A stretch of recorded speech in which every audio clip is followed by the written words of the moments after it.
Hey, what's up, everybody? It's me, Danae, and I'm here with a message for you.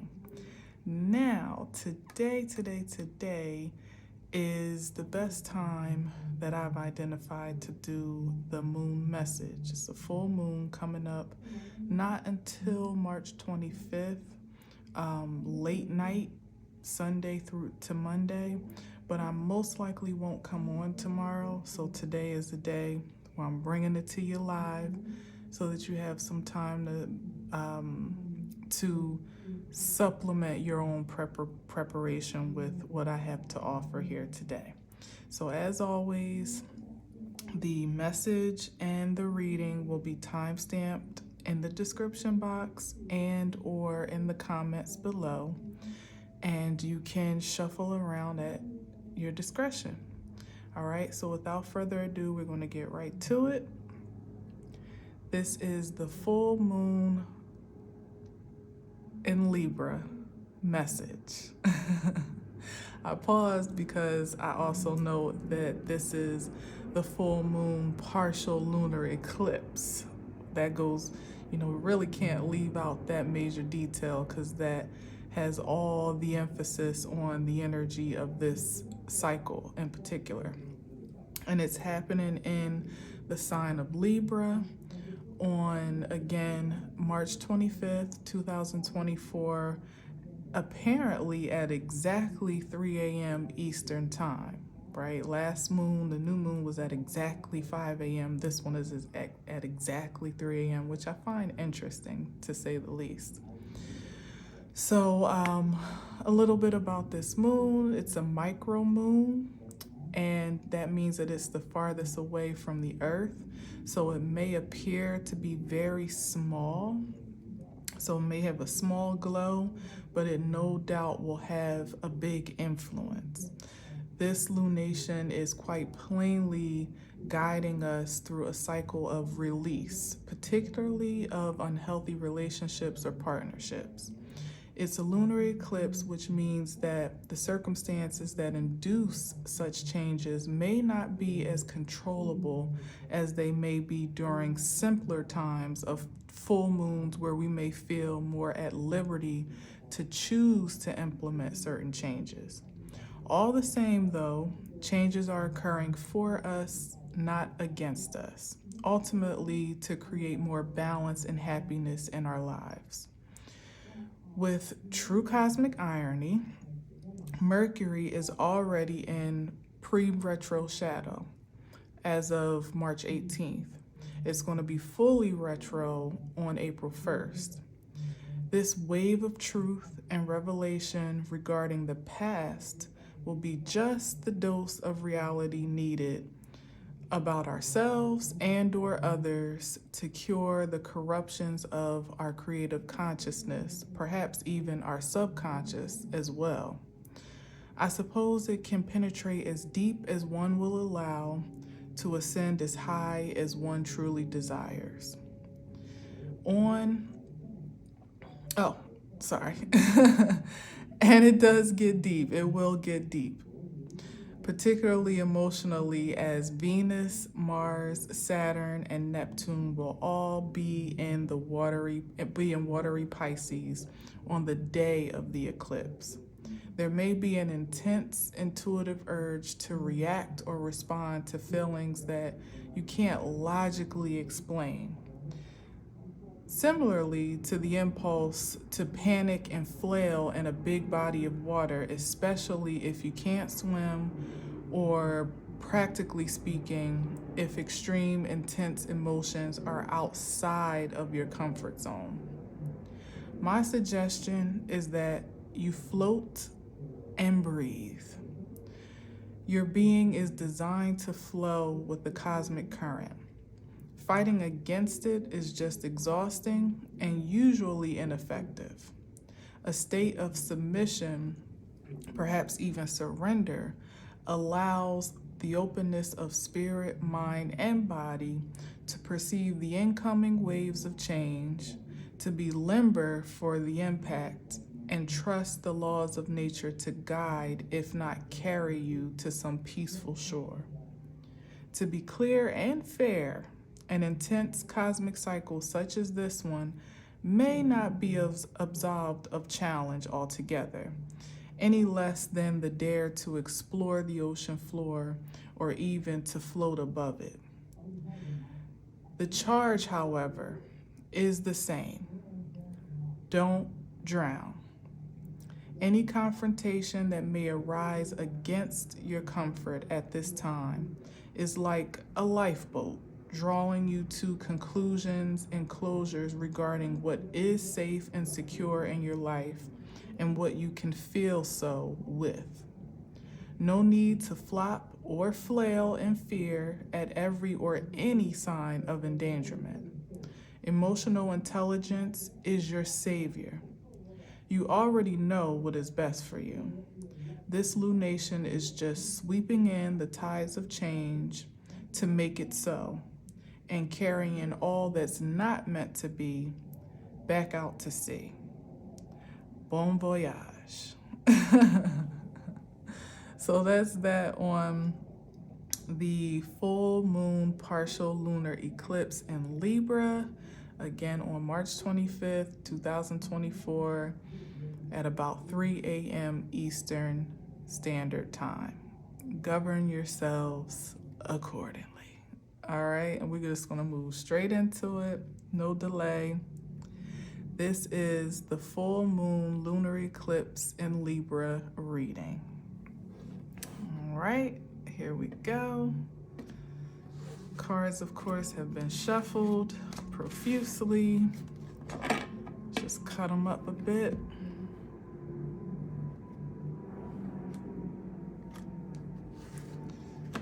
I don't think I said I hope you're doing well. You know I do. I always do. Even it actually goes without saying. I am doing well. Just preparing myself appropriately for this transit. I gotta say that retrograde really snuck up on me. I didn't even realize we were in pre-shadow. And something just nudged me today, like, when is the next retrograde? And I looked it up and I was like, oh, shoot, we're already in it. Mercury retrograde, that is. We're already up in it, you know, and the pre-shadow phase is just as potent as the actual, as the stationary point, you know, so I'll talk about that on another time. I think it's probably best to just ride one wave at a time, more or less, even though there's probably going to be a lot rushing in at once. But I just want to make note of that it definitely snuck up on me, like it was trying to creep up from behind. So that could be an ode to energies that may be anticipating a creep up from behind, or trying to, like, you know, slither their way into your presence in some way, shape, or form. Good, bad, or indifferent, but just as much as this lunar, partial lunar eclipse is for the clearing and the closure and all of that. That's why I said in the message that it's ironic that Mercury is in retrograde, because it's like almost a crashing of two waves, you know, when all that past energy comes back to shore for you to reckon with or not. It's at a time such as this that's encouraging you for even more of an intentional release. So it's really perfect time. It's not a crash at all, but you know, nothing is really coincidental or out of alignment when it comes to creation anyway. Now, really, is it, right? But just a heads up to keep your eyes peeled for energies that may come, especially at such an intense time as this. And as I said in the message, to more or less be a confrontation against your comfort zone. It may feel like that, but if anything, it could just be the final invitation of closure to really release the past holistically. So perhaps these energies don't have an opportunity to arise without divine reason ever again. You know, like for the most part, relationships and partnerships are in the biggest scope in this timeline, in this time, in this transit. And for the most part, some things are going to be released maybe surprisingly slow, maybe not so much. Depends on who you are and what you've been actively manifesting. This transit is going to bring alignment to all of those energies, what it is that you're wishing to create, what is in alignment with that creativity, and ushering out what is not. So you may be surprised, you may not be, but what may be intensified is just the how can I say it,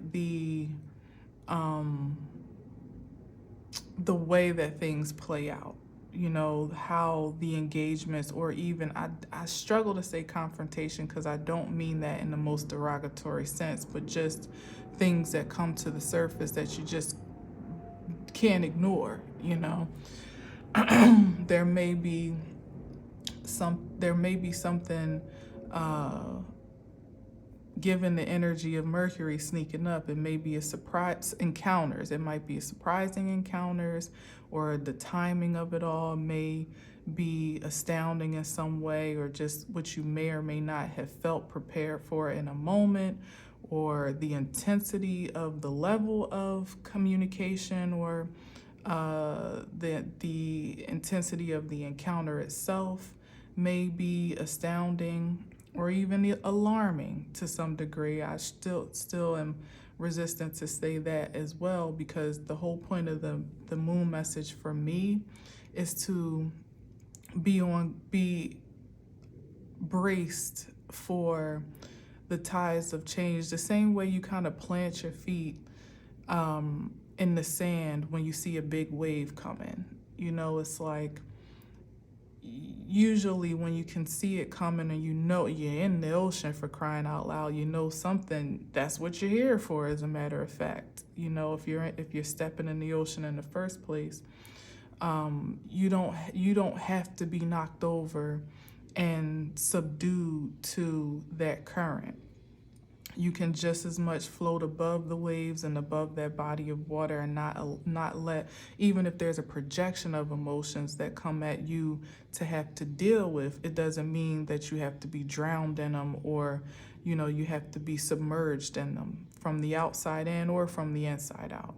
You have the opportunity, you know, because of this moment of preparation, to poise yourself accordingly, you know, knowing that there could be intensities, and you know, when you're prepared, that means that it could be at one range of vibration or another, and it wouldn't really matter too much, because, you know, worst case scenario is at the height that you may have expected, but best case is that because you're prepared and you're poised, it really isn't all that bad. And usually that's the truth of it. You know, when you know that you're in an intense transit, and you know how to prepare yourself to be fluid in that transit, usually you don't get knocked off your feet. It's like you see things coming a mile away, you set your stance, and you allow the wave to rush over you,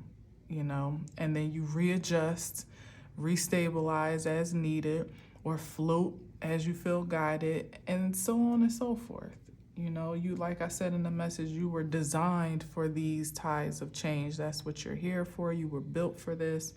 And at this point in time, this particular one is all the much more for the best of our lives, because it's really bringing in what we've ultimately been wanting for ourselves, whether we've been calling it in consciously and intentionally, or subconsciously, the spirit just knowing what it is that our souls are requesting and delivering accordingly. So yeah, I guess the point is to also be mindful that everybody is not riding those waves. So everybody's not so stoked, let me say, in a surfing term. Some people are wiping out, or they may not be prepared, to not get wiped out, and they may want to make it your problem, but it don't have to be so. You only have to take in what is due to you to address, and let the rest, really literally be carried away back out to sea. Sorry, not sorry. It's that type of energy. All right, so let's see what we got. Death card. It's some endings. Definitely some endings on the horizon for the better. And for the point of transformation and transition into something new. This identity of you that you've been cultivating. You've been working on this, particularly here we are in Aries season, the initiation of identity, with force, with power, with confidence. And this is that transformational moment when the universe helps to shake things off of you that are not in alignment with your authenticity, with who you truly are, that are either a blockage or a hindrance, a resistance, something that's holding you back. You won't have the excuse anymore if you allow the transit to do what it's here to do, of any interference. It'll just be, you'll be more or less rendered into your most holistic expression of self, at least at this level. Certainly there may be more transformations to come as we continue to evolve, but I feel, some positivity on this death card to really be surrendered, and I would say even excited about what you finally get to release, to have more of what you want, if not all of what you want. Matter of fact, let's see what's behind it.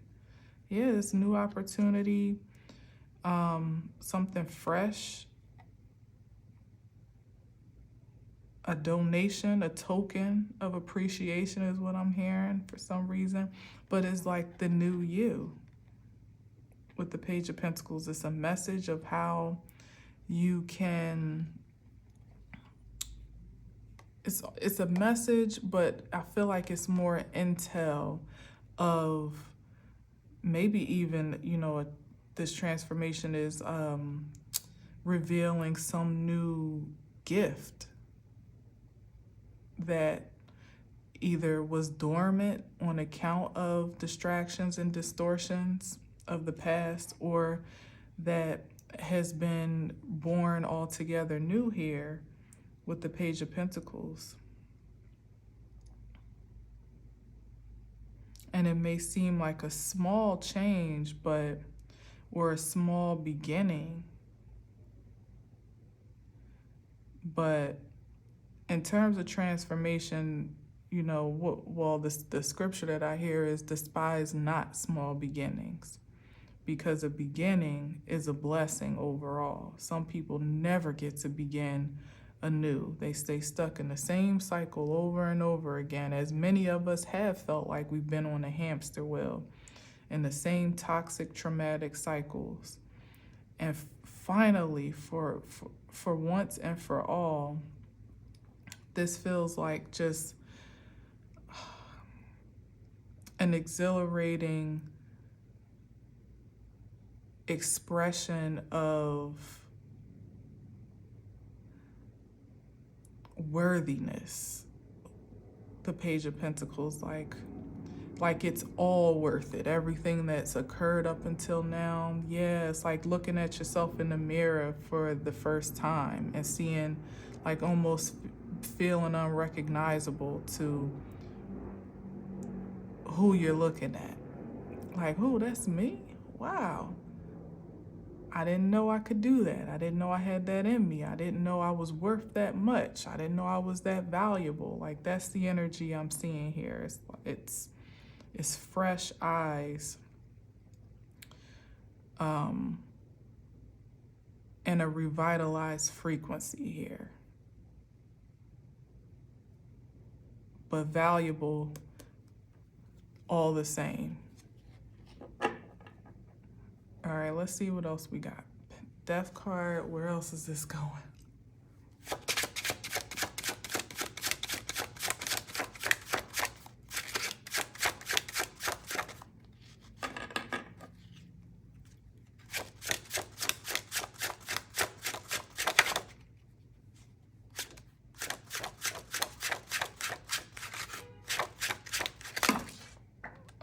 That's how we doing it. Oh, that's not even supposed to be upside down. That was Six of Wands upside down. I'm not taking this. No way, no how, but that's like victory in reverse. Not moving forward, but I wasn't gonna take any of those cards anyway, so yeah. We got the Empress here. That's a projection. Beware of those. Because right now it's like energies are trying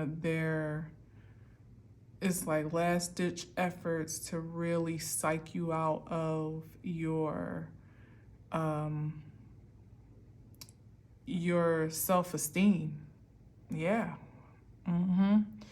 And self-esteem, of course, is your currency, because if you don't believe, that's why I feel like the Page of Pentacles is significant, because it's like a being reborn. Oh, okay. Like a rebirth of self-esteem, self-worth, self-awareness, confidence, and it being in a very materialized form, not just an ideal, but some receipt that proves your that proves to you your what's the right word, your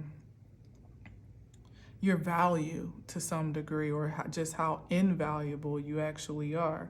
And then we have the Empress here, which is just the epitome of prosperity and fertility and creativity and unlimited force, an indomitable force, really and truly, like can birth nations, you know, from her loins, and that be in the physical form, and certainly in the material sense, or in the ideological sense, I'm even hearing, or spiritually and energetically. This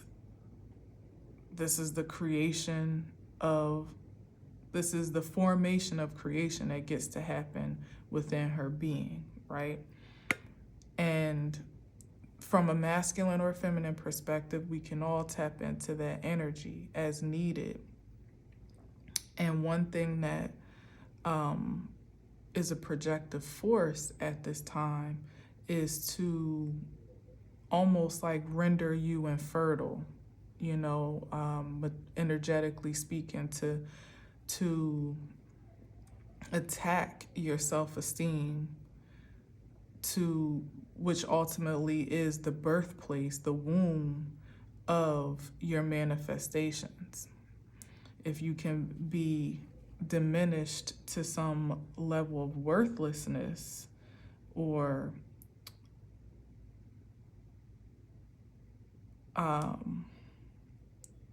limitedness, that's what you will ultimately give life to, or not at all. So just be mindful of projections at this time between Mercury and all that I said about that, the retrograde impending, and also the intensity of the transit with the lunar eclipse, and energies that just would want to fight to the death, literally, to try to stop those that have great potential from reaching their full capacity of creativity. The promise is already beyond recognizable within you and of you.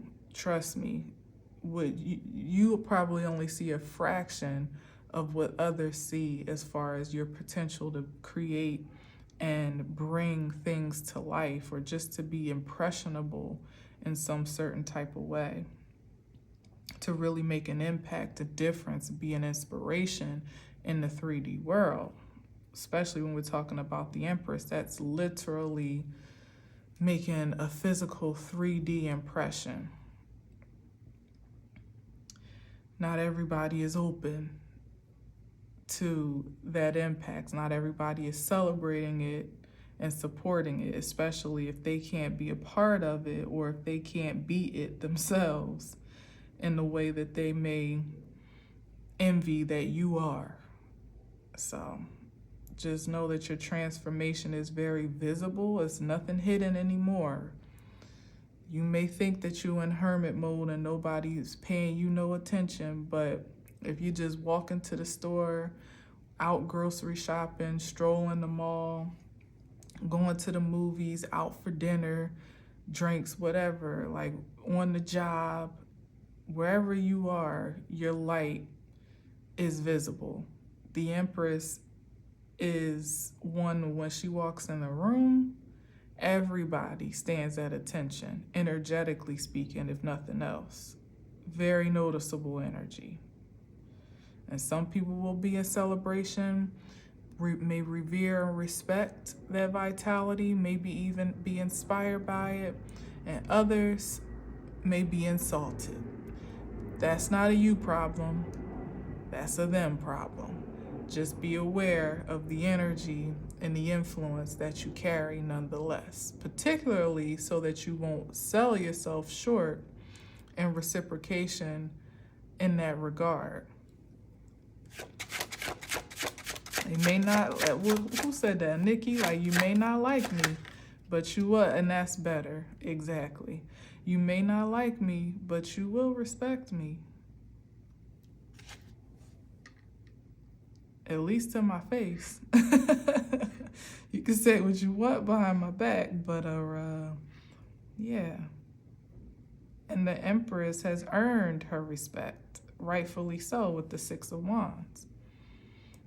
And as I said, beware of projection with energies that will want to diminish your character or make you feel like you don't deserve to sit in a position that you have rightfully attained. Not ordained by anyone else. This is self-acclaimed and spiritually affirmed. So it's not for anyone else to confirm for you. Like to, what's the word that I'm looking for? It's a word that I'm looking for. I can't find it. But that's okay, because that's how much it doesn't matter. So this is the Empress. So this is like, yeah, this is what's coming on the other side of this transformation. As I said, like, this is pretty much what I said before we got into the message, that it's time for, and I mean, this can be Venus energy. In my research, I've actually trusted source that I was guided to says that this is actually Taurus. But I always hear people say that the Empress is Libra. Now, I know that Taurus is also ruled by Venus. The second house is also ruled by Venus, so perhaps that's the correlation. But either way, Taurus, Libra, Venus energy, what's most tangible, though, with the Empress, makes sense that it would be Taurus, like an actual physical manifestation of fertility here, or that expression with the Empress card of bringing things to life, creativity to life. But either way, that's what we're dealing with here. Like, it not being just an ideal, something nice to say, just,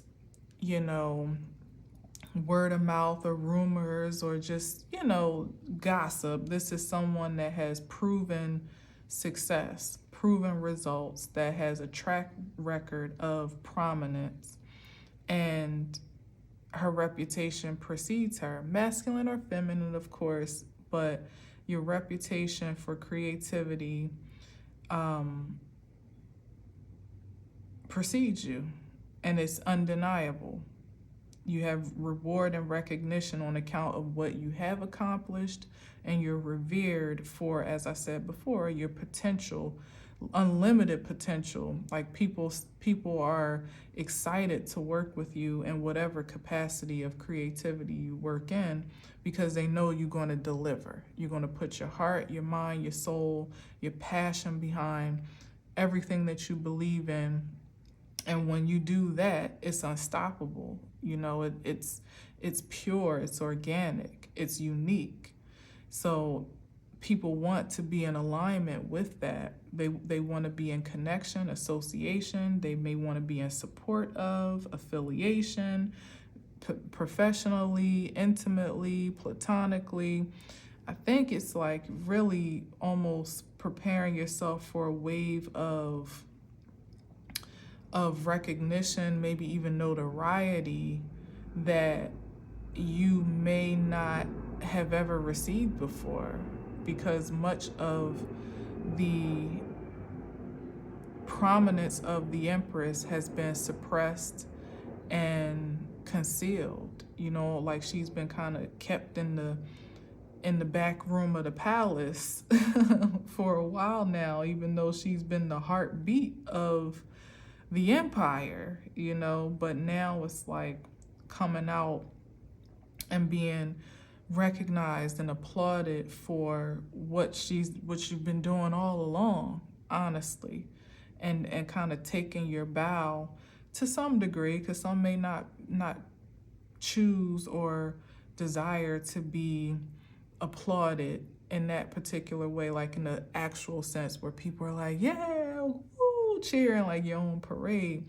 But it's just really taking the center stage of what you've been designed to do, and it really honestly gives to me that it's not really something that you can avoid at this time. Like, you may not want to be publicly acknowledged or recognized or praised, but the position that you have been ordained to fill, or to walk in at this time,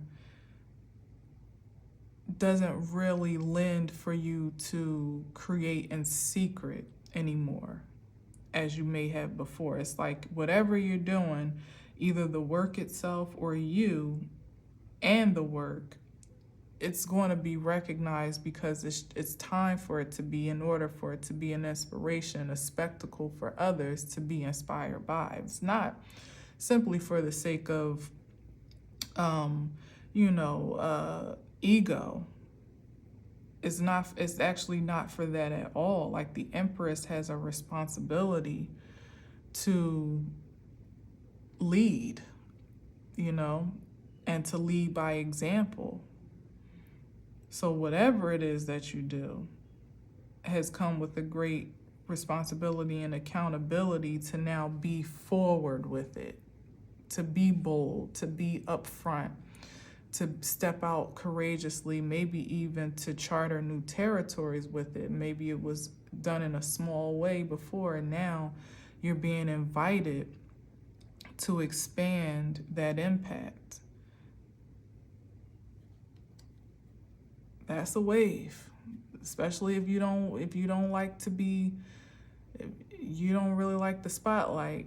That's a wave to get used to, or even just people looking to you because of your expertise. If it's not a public thing, because it doesn't have to be and probably isn't for everybody, but that whatever it is that you do has made a big enough impression that people are interested in how you've done it, maybe hearing your take on certain things,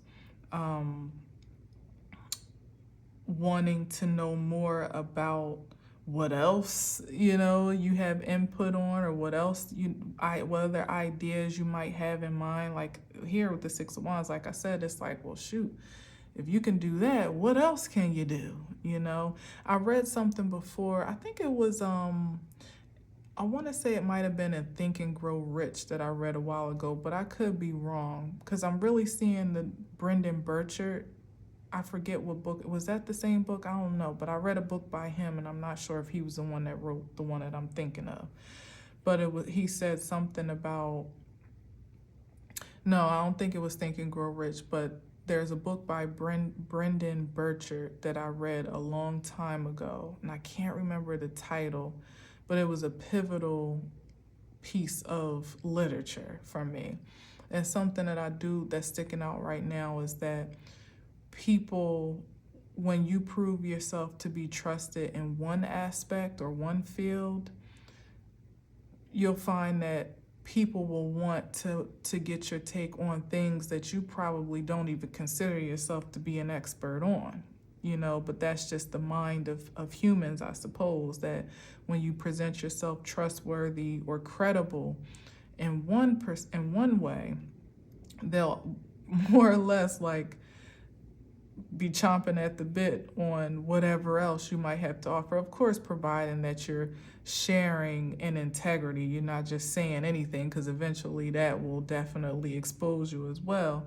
But generally, if you have a heart such as the Empress, which is to pretty much do good and be productive and be prosperous and impress that upon whomever, whatever, and wherever she is connected, then you will find that just naturally there may be a wealth of information or even experience that you have to offer that you may not have revered as important or significant, but somehow it is, you know, because of who is cultivating that, who has more or less transmuted that energy, and how you transmit it, of course, and who stands in line to receive of it, you know.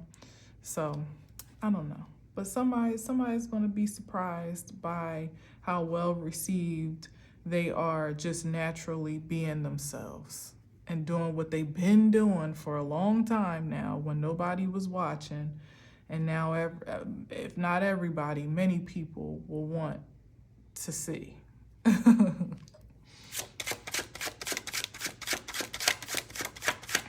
wish I could think of the name of that book.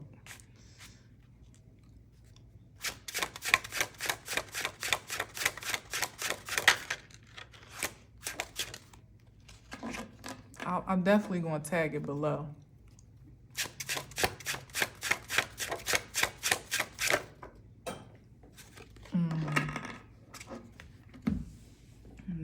I'm definitely taking this upside down in reverse. Yeah, like all enemies are pretty much eliminated. People might still have an issue with you, but it won't, like I said, it won't be your problem. This could be jealousy, upright, criticism, obstinate insecurities, you know, the stuff that haters are made of. And in reverse, it's just, to me, saying that they're either, what's the right word, disabled by your success, or the critiques and the information, or even the people themselves, just don't matter, because your receipts speak for themselves. Your presence speaks for itself. Yeah. That part. So what somebody has to say about your presence, it's like, and yeah, like judgment from who? Definitely not you. Someone only answers to their higher calling. When spirit calls for change, advancement, evolution, that's the call that's answered to, but not those that just are obstinate to the essence of you on account of their own insecurity or their own Even if it's not a matter of insecurity, you know, just people having a difference of perspective, you know. The Empress doesn't become the Empress based on following the formula, you know, prescribed by the people. She sets the standard. She births the nation. So certainly she does what is best for her and also what is best, holistically speaking, for others. At least that's the greatest intention with the good Empress in the upright. So if there are those that are obstinate to that regime or have a criticism about it, you know, you can always start your own empire or go somewhere else. And usually those that have the most to say don't have the courage to do their own thing, even if they claim they would do it better than you. Then go do it then. Like, simple as that. Answer to your higher calling, and then you set your own standard of success and adhere by it. But don't project. Here it is again. Be mindful of projections, because that's exactly what that is. Don't project your judgments onto me to try to stop my success. No.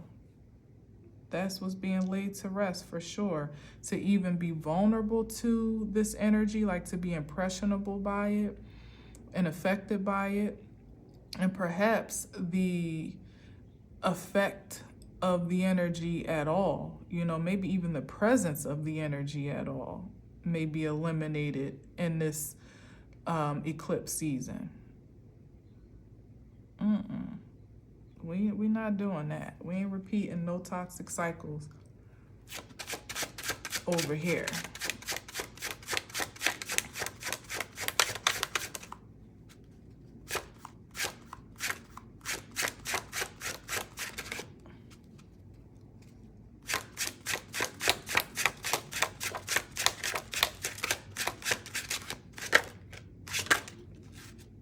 Yeah, that's the end of that. End of betrayal. Self-sabotage.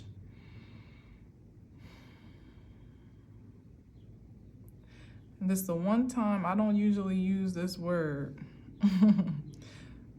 I mean, I don't usually use this phrase because I think it's kind of funny that we use this for the Ten of Swords, and I hardly ever use it because I think it's kind of ridiculous actually by the sight of the card. But I will say it right now. Everything is fine. Rest assured, no matter what it looks like. That's one thing about it, especially in terms of this energy of projection. Opposition would want you to feel like there's some impending danger, or you're at risk, or there's a great threat of being sabotaged, or, you know, some aggressive assault lurking on the pathway to your success, because that's the cycle that we've been in over and over. Every time you get a little bit of legway, bam, you get knocked back down. Every time you get back up, dust yourself off, start all over again. Take a few steps, bam, you get knocked back down again. Seemingly from enemies that you can't even see. You can't identify, you don't know where it's coming from. That's what this reverse Five of Swords is also given, like hidden enemies. But this is to me saying that that's the fate that they are getting to meet. For all the times that they imposed it, the karmic balance is that now they get to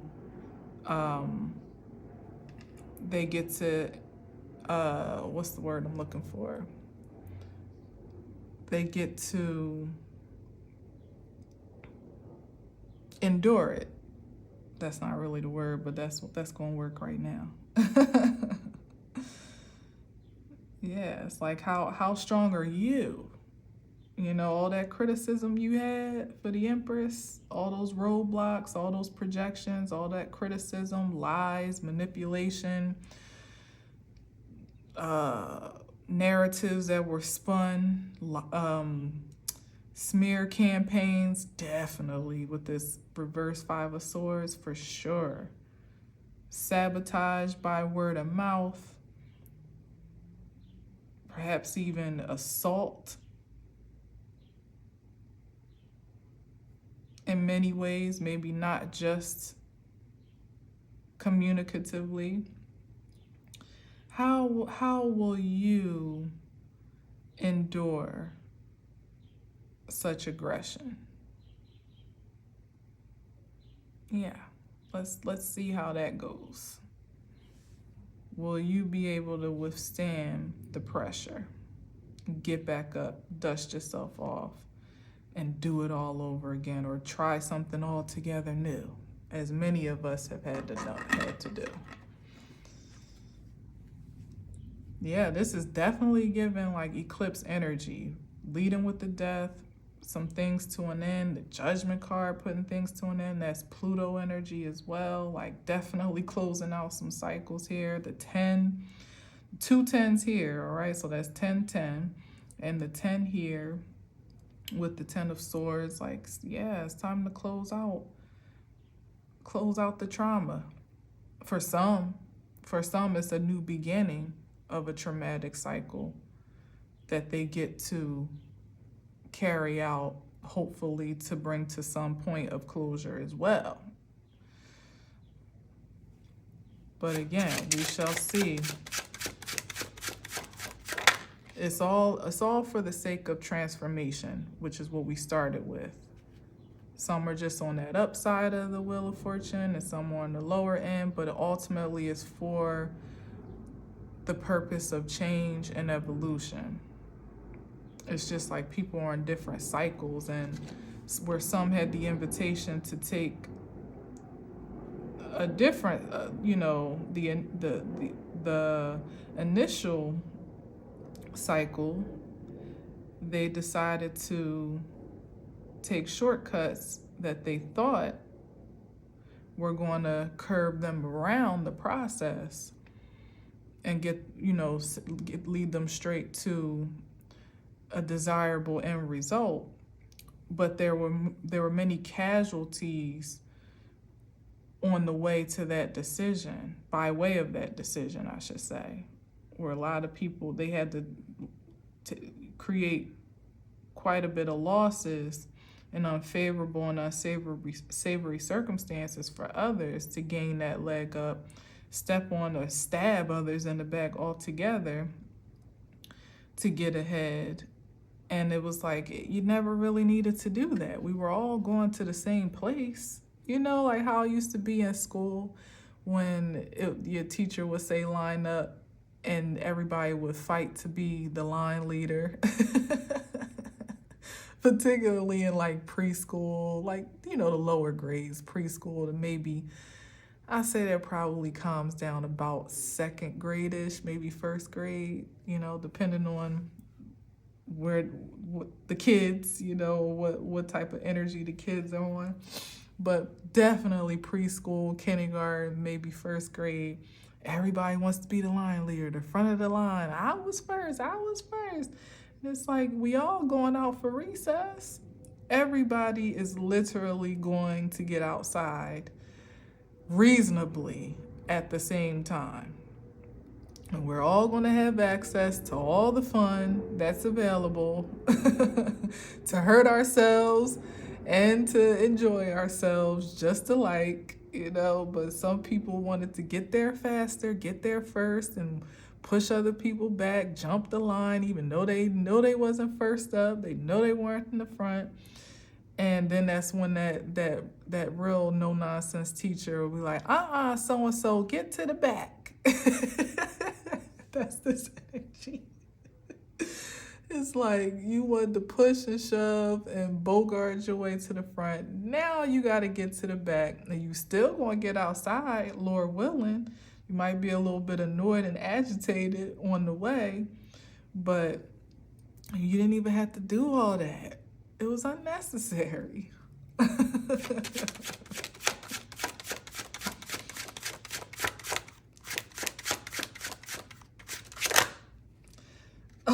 Here's the freaking Wheel of Fortune. That's wild. Yeah, it's karmic retribution, balance, you know, a destiny, fated outcome. And I guess to that point, it's like, you know, who's to say that it wasn't all within the fate of evolution for it to work out this way anyway? For the bully to push their way to the front, to really engage the other student to really stand up for themselves, like, no, I was here, you know, to really plant their feet firm, to, you know, to stand their ground. For the regulating teacher, that divine energy to say, okay, everybody's had a chance equally, you know, to get to the process on their own accord, by their own will, and now I'm going to regulate how that gets to be. Well, it really is not so much a regulation on account of interference, or what's the right word, like dictatorship, but it's just like only fair, you know? Like if you try to bogart your way into a place that you don't belong, you end up getting displaced on account of your actions, you know? So it's just the balancing. Yeah, the teacher is kind of there to mediate, more or less, make sure that nobody kills each other. 5 of Swords in reverse. But ultimately, you're responsible for the response because of what you did. You know, she would have no reason to make you go all the way to the back if you would have just taken your 5th, 6th, 7th place in line, rightfully so. And then you would have just been, you know, you more or less would have been smooth sailing. And as I said, everybody was getting outside anyway, you know? So, but this is the Wheel of Fortune. So like I said, it's all in karmic balance for things to happen as they were. Now, I do feel like some things people took more liberty to overextend their authority in, but even that will be balanced accordingly. You know, not because anyone is more favored over the other, you know, for those that took the liberty to not just cut the line, but push others down or push others back or step on other, you know, backstab or step on people's backs to get to where they wanted. It's, you know, the person that did it the hard way, the long way, that, you know, stumbled on their own feet and their own, you know, their own choices along the way. But again, they kept getting back up and trying again. They didn't make it anybody else's problem. They didn't try to make anybody pay or get revenge for how they've been wronged or anything like that. It's just like you're paving your own path by way of your choices. The universe is just here as that all-seeing, all-knowing energy to regulate when people can't regulate themselves.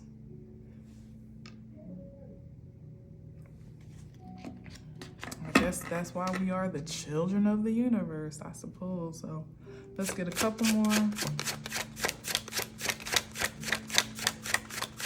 We're just giving us all opportunities to come into our own, maturity.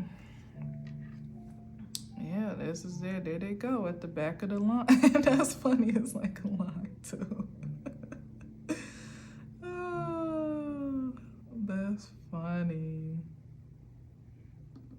Yeah, so the Wheel of Fortune and the 5 of Pentacles. So some people don't like their position right now, but you know, I stand firm on the ideal that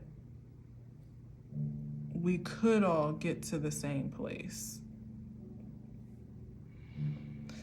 I could be wrong, but that's just my optimism.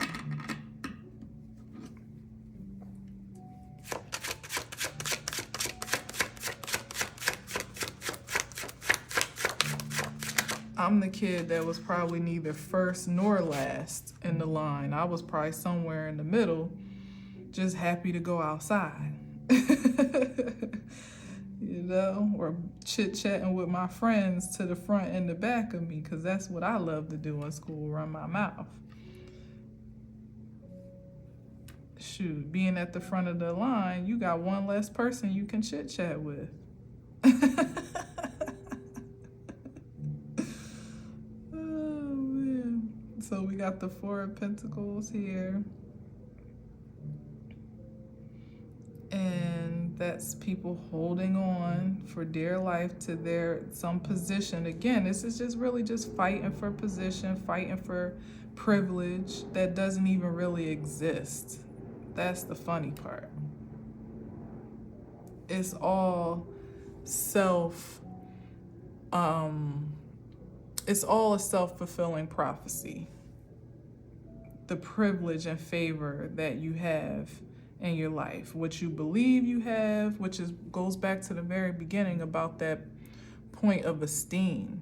Because when you see yourself as valuable as you are, and that's like a kid too with the Page of Pentacles. So this is really funny how this is coming out. But when you're esteemed from a very fundamental point of awareness, you know, whether you're a kid or whatever, but of course we know that those early stages of development are the most pivotal and most impressionable, right? But when we know from the fundamentals of our faith that we're valuable, we're invaluable, we are, you know, impressionable, impactful energies, powerful energies in this realm, you know, there's really no need to hold on to this idea of perception or persona or reputation as it is here, or even to the external measurements of that reality, like being the first in the line in the first place. That's what this energy is holding on to, like to want to be the first, the only, maybe in some regards, wanting nobody else to be able to compare to where they are, what they have, what they do, what they've achieved, how they live, what they drive.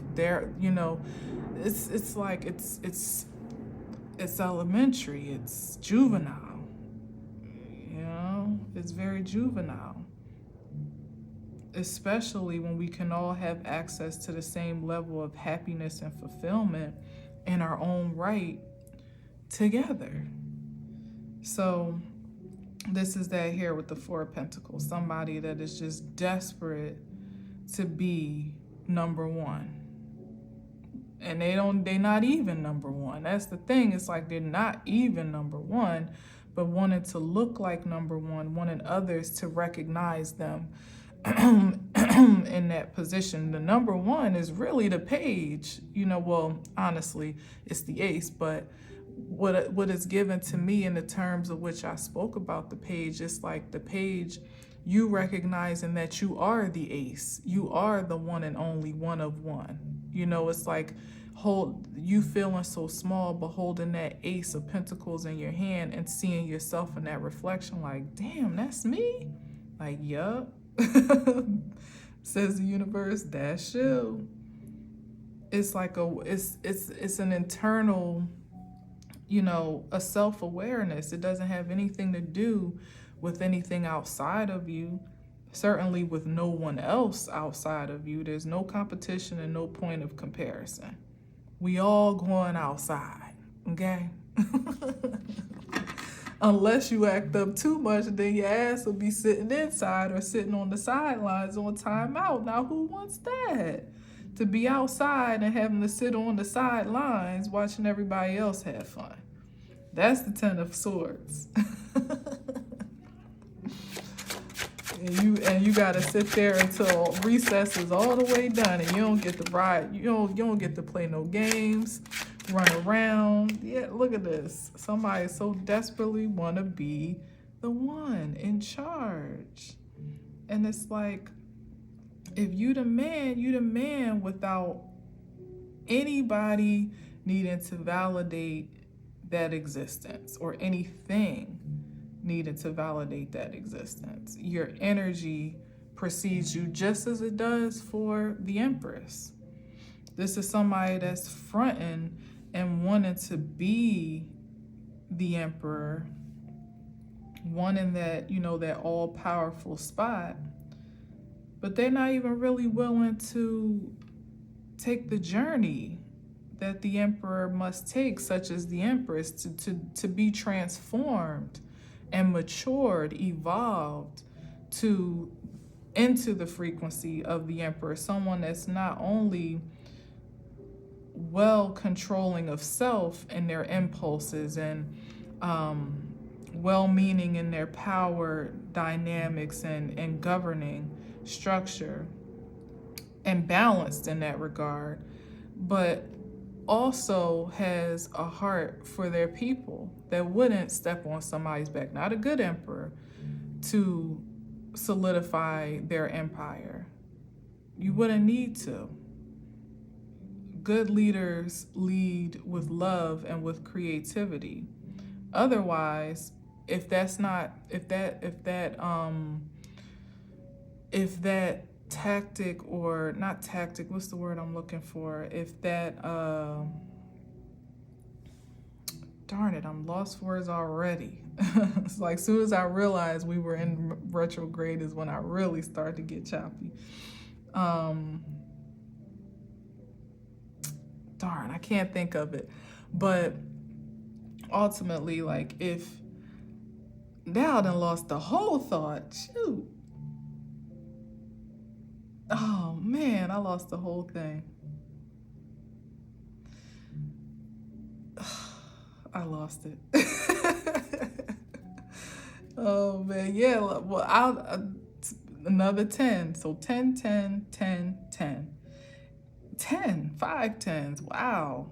Change times 5 or change times 10. Interesting. Or endings. Some major endings that are causing a very intense change. Yeah, that's what it is. That's what it is. It's like the closure and completion itself is what is doing the transitioning. It's not even so much about what is newly being initiated as much as what's being closed out and released in this cycle.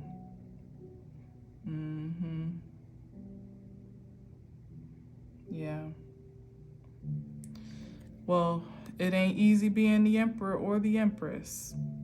It's not easy standing on your morals and principles, being responsible and accountable for your creativity, for your power, for those that you impact, for the ways that you do make an impression, for take accountability for that, to be mindful of how you wield that force,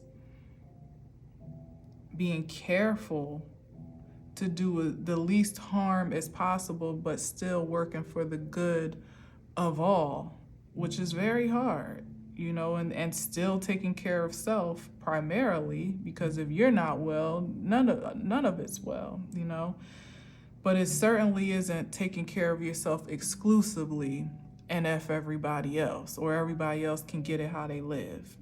That's not a leader.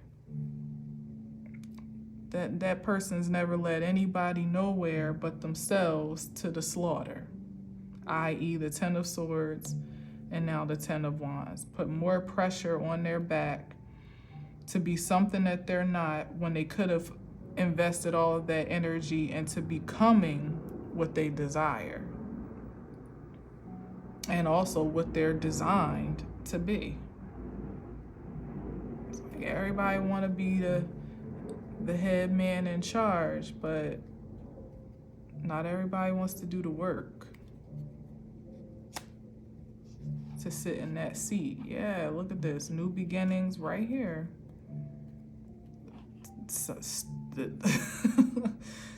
Back to the back of the line. That's where it has led. You still gonna have to get in line, But the interesting thing about being in line now is that the stakes are that much higher and harder, as I like to say. It's not like, all gumdrops and lollipops to get outside now, primarily because of how the level of difficulty that people have created for themselves by way of the enemies that they've made, the imbalances they've created that they now have to answer for and that must be balanced, the impurities that they have submitted to that now have to be flushed, released, and healing taking place at this point. And it's like, I'm jokingly saying like everybody's going to get outside, but when you at the back of the line, at least about 10 other people may get out there before you, and maybe they might take up the swings or get, or now it's already people on the seesaws and the monkey bars are full. I don't know. It's like everybody's going to get out there, but because you and just the energy of how you try to get out before everyone else, it may be so that had you stayed in 6th, 7th, 8th place, you might have gotten out there and it was a swing waiting just for you. Lo and behold, nobody else wanted that swing, and that's all you wanted to do. But now, because you at the back of the line and you tried to put yourself in the front unjustifiably, nothing's available. Everything's taken. That's just how the energy works, Wheel of Fortune. That's the backlash or the karmic retribution. And now it's like nothing goes your way because of what you created before you stepped out the door. That, and it sounds primitive, I know it does, but it ain't so. It's very real. And I think that is what's being cleared away to be revealed, just like how real karmic balance truly is, like how fair it actually is what's to be revealed. And it'll be plain and clear how some have invested their time and energy as a part of this cosmic classroom and how others have not. It'll be very clear and telling. But nonetheless, as I like to always keep it hopeful, is that the Fool card is still an energy of new beginnings. And like I said, if people can get through the stress of what they may have created for themselves, remember I said it might be the beginning of somebody's struggle for some, there still is hope to be relieved and released, and the possibilities that you always possessed, just having to go through the process like we all do, committing to that process purely and with integrity. And the adverse is that you can continue on the Fool's journey in the derogatory sense, seeing the stress and struggle that you've already created. Like I said, that kid that really acts up, and now he mad because he got to get at the back of the line, so he start throwing stuff, kicking stuff over, hitting kids, starting a fight or whatever, and now he's sitting on timeout while everybody's playing, when all he had to do was get to the back of the line and get out there with everybody else. But now he want to be, act foolishly, and he may not get to play at all. That's the worst case scenario of it all. So it still very much so matters how you take your position, and move accordingly. Outside still won't be outside when you get there. Oh man, this was funny. All right, I'm done with this. Thank you for listening. Thank you for watching. Happy full moon lunar eclipse, partially to you, because I probably won't chit chat with you tomorrow. I'll be doing my own self-preservation and care and things of that sort. But I will definitely see you or talk to you on Monday, and in that regard is when we'll actually be in the full moon energy. So take care of yourself. Yeah, and I will talk to you soon. Until next time, as always, I leave you with peace.